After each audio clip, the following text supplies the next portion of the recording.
So you've decided that you want to start selling your own PDF patterns, or you're just not entirely sure how to go about the whole process, right? This video right here is for you. Hi guys, welcome and welcome back again to my channel. I am Grace and I'm the owner of BG Dressmaking Patterns, and on my channel I make a lot of sew along videos to go along with my sewing pattern, which I sell on my website, and I also show like some fun sewing vlogs and yeah, a few other things that interest me, but most of the time they are centered around sewing. So if that is something that you might be interested in, then this channel is definitely for you.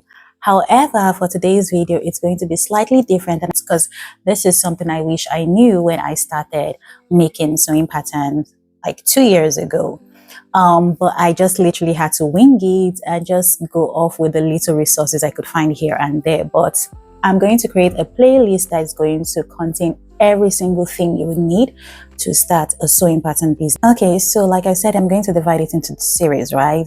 And so that means you're going to be coming in different parts. So this is going to be the first part, which is going to talk you through the whole process on how to make and sell your own PDF patterns. Then going forward, I'm going to go in depth in different parts of the process. So this is kind of like an outline, or well, I would say a detailed outline. Okay, now that we've gotten that out of the way, let us jump right into the steps on actually creating your PDF patterns and selling them. First of all, you might be wondering, what is a PDF pattern, just in case you're coming across my channel for the first time, or you're just hearing about a PDF pattern for the first time.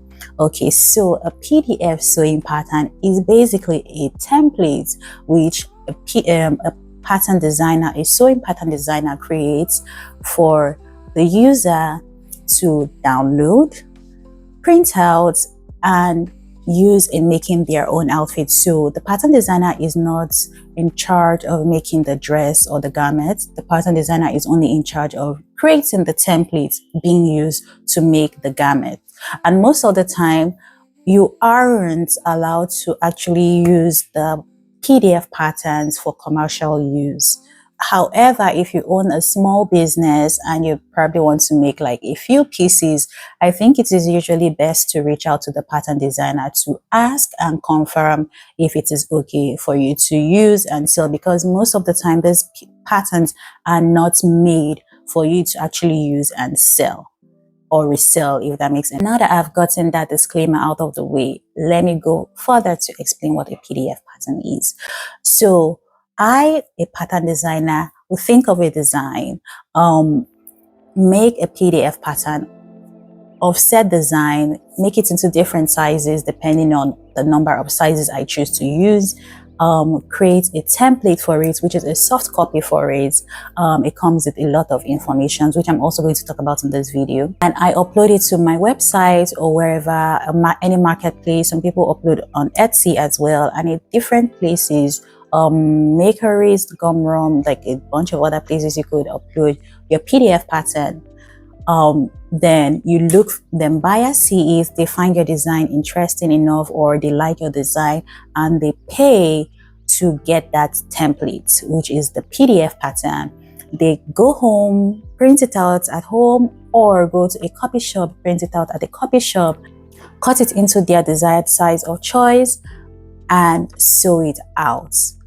That is basically like a short description of what a PDF pattern is. Okay, we make templates, you buy the templates, you make your garments off said templates. Point and simple, right? Okay, so now that is out of the way, let us go into the steps to actually making and selling your own PDF. So with any PDF pattern being sold out there, there is usually a start, and the start is the design concept. So obviously, if there is no design concept, it's kind of hard for you to go and sell a PDF pattern, to be honest, because what are you selling? Okay, what do I want to make this time around? Do I want to make a dress? Do I want to make a top? Do I want to make a skirt? Do I want to make a coat? Whatever it is you want. Do I want to make a bag?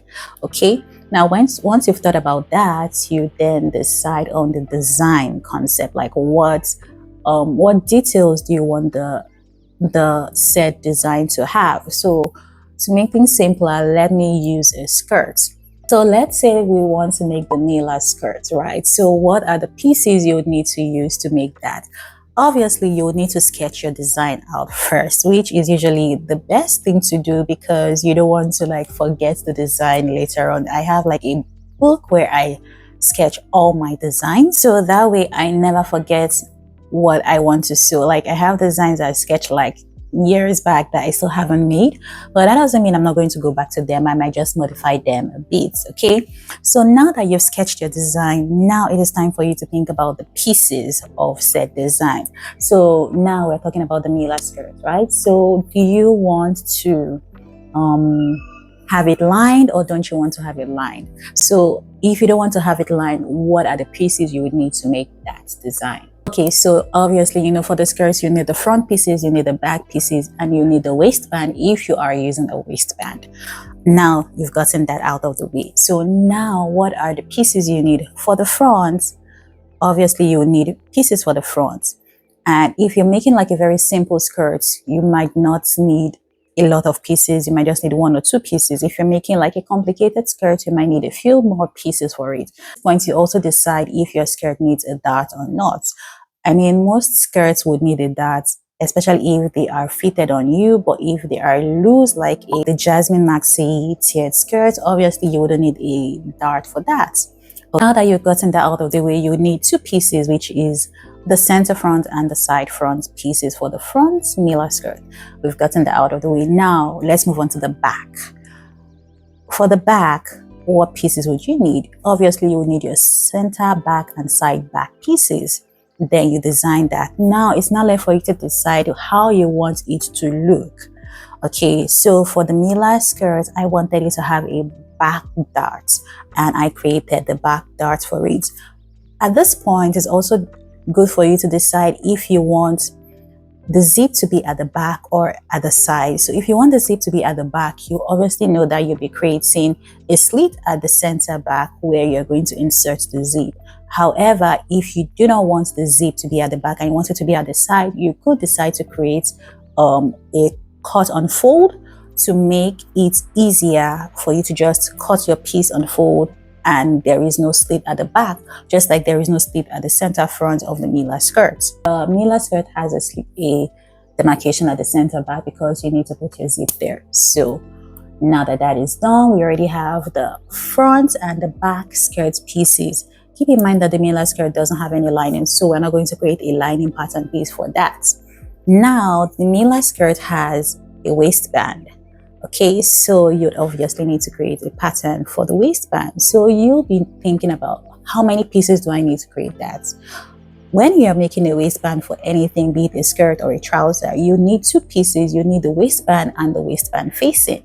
Okay, and most of the time, the waistband and the waistband's facing are usually cut from 1 pattern piece. So you'd only need to create 1 pattern piece for that. And when you're making your waistband, you obviously need to interface it just to give it a bit of structure to it, right? So it's now left for you to decide if you want to create a separate template for the interfacing, or you want to use the waistband template as the interfacing.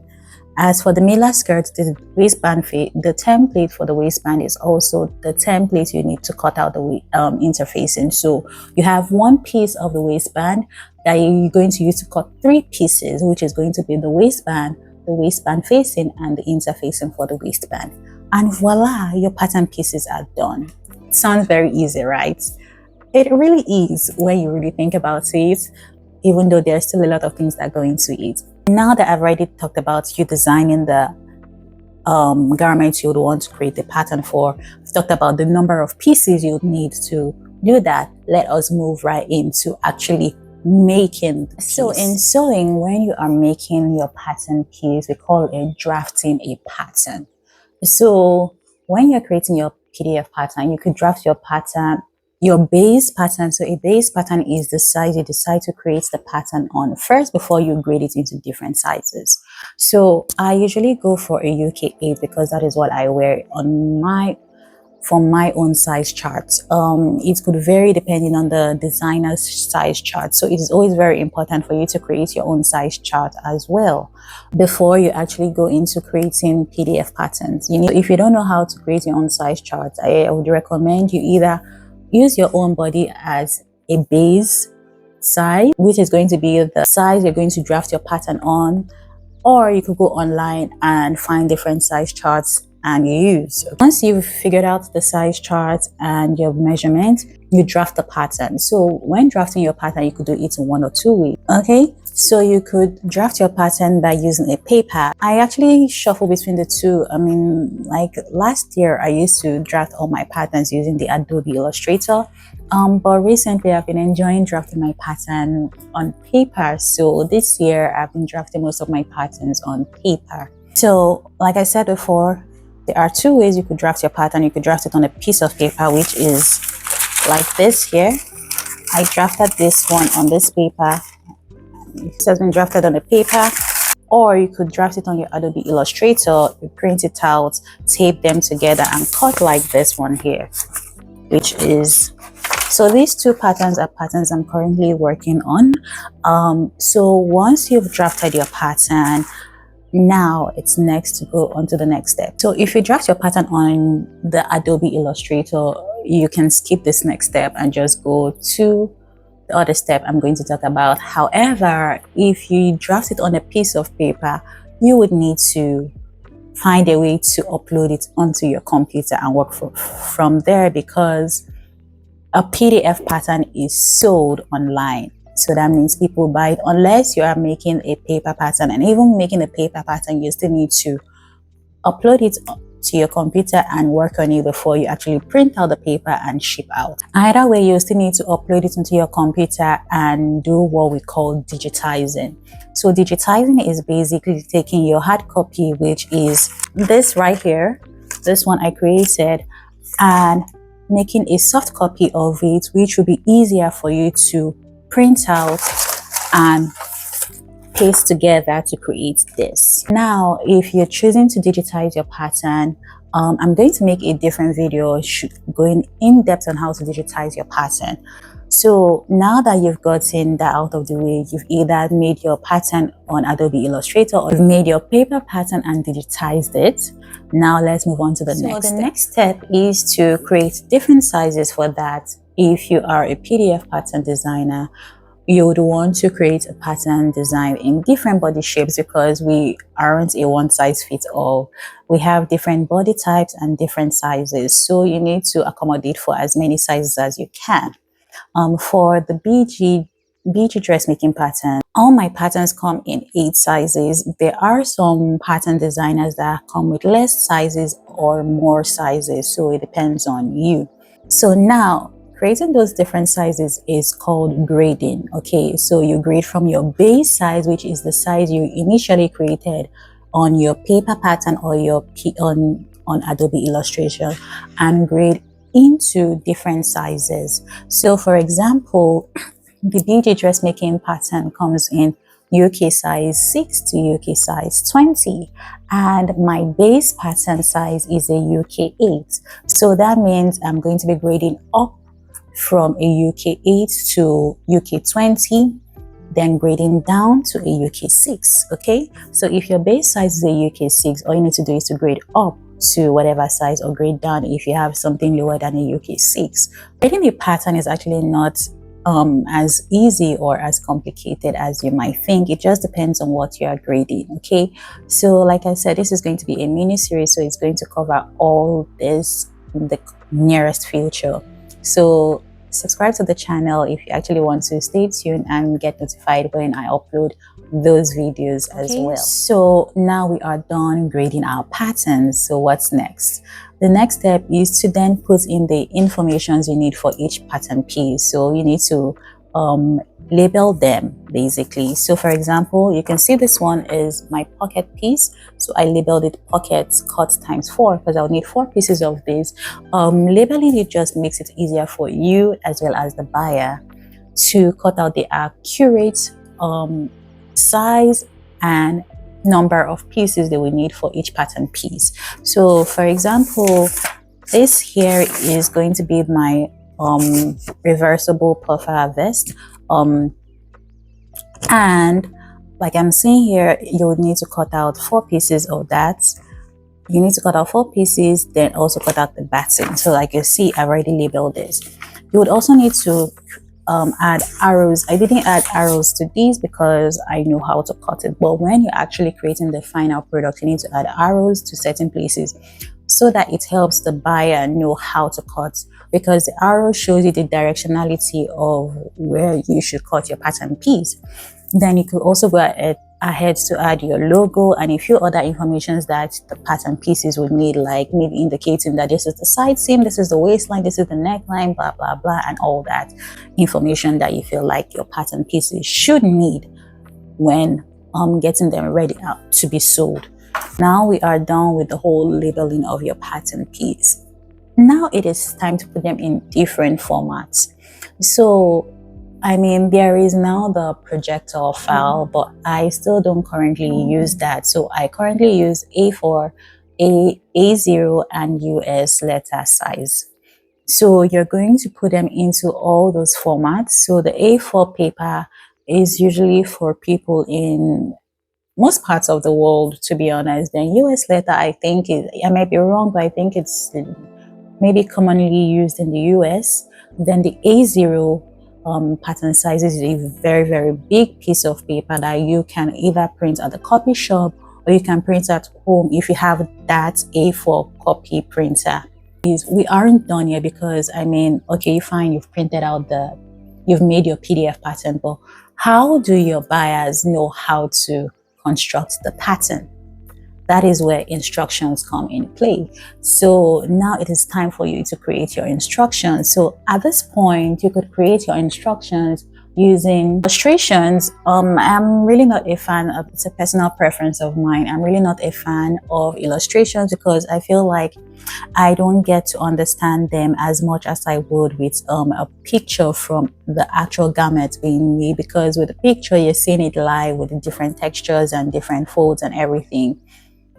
So like I said, that is a personal preference of mine. So that's why all my patterns are pictures rather than illustrations. Okay, so this is what a picture would look like in an instruction, and this is what an illustrated instruction would look like. So you need to make your instructions as detailed as possible, because a lot of people are actually visual learners.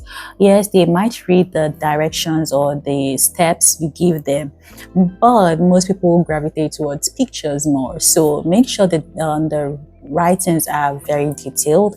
Then also make sure that your pictures are clear, sharp, and bright enough for them to actually look at and understand regardless. Okay, you might be wondering, how do I get the pictures? So for me, I get my pictures from my sew along videos. Because it takes a long time for me to actually edit and upload the sew along videos, I try to make sure that there's instruction included in the PDF pattern before the sew along videos come out. So now we've gotten our pattern instructions out of the way. What's the next step? The next step is to create, you've gotten the pattern instructions and maybe the sew along video if you create sew along videos, because not every pattern designer creates a sew along video for their patterns. You need to keep that in mind. However, I do create sew along videos for my own pattern. So now that we've gotten this in sewing instruction out of the way, the next step is what I call the general information. So for different patterns, it might have different names, but for my own pattern, I call it the general information, which includes the general information you need to know about the pattern. It will include the name of the pattern. It will include information about the fabrics you would need to make said pattern. Do you need a woven fabric? Do you need a knit fabric? It would also include like the yard date. So that is how many yards you would need to create the pattern. Would you need 1 yard, 2 yards, 3 yards? It will also include the materials needed. So the notions like the pieces you need. Would you need a zipper? Would you need a matching thread? Would you need the if you're making a denim, would you need like a top stitch thread? Basically everything you used when making that pattern, it's best to include it in that instruction. Then my general instruction will also come with a size chart. I mean, when you are purchasing the pattern, you would obviously see a size chart there. However, even in the general information, it also comes with a size chart. It comes with like a bunch of things you would need your buyer to know about that pattern that would be useful for them when making the pattern. All right, so now we basically talked about everything you would need to create that pattern. So once you're done doing that, you need to put all that in a file And depending on where you're uploading it, you also need to make it into a zip file, a compressed file, or you can just upload it individually there. A neater look, I always like to create mine into a zip file. I put it in a folder and then create a zip file from that folder. It just makes everything neater for me, and I name that folder or name that zip file so that I don't mix things up. So now that we've done that, the next step is to upload them online for people to buy. So if you aren't ready to invest in a website yet, you could upload on different marketplaces like Etsy is like the biggest one.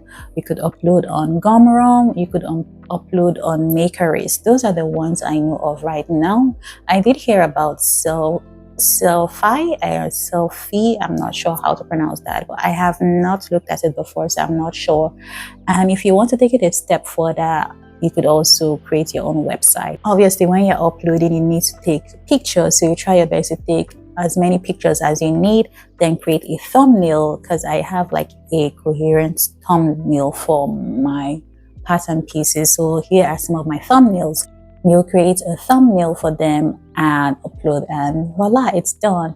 Okay, so those are actually the major things you would need to know about when creating a PDF pattern. And I really hope that was as clear as possible. I really tried my best to make it as clear as I can. Okay, and if you have any questions or there are some things that you aren't clear about in the whole video, please let me know in the comment section, and I will be very happy to answer those questions for you. And thank you guys so much for watching this video. I really appreciate it, and I can't wait to see you guys in the next episode of this Learn How to Make Your Own PDF Pattern series. Okay, bye.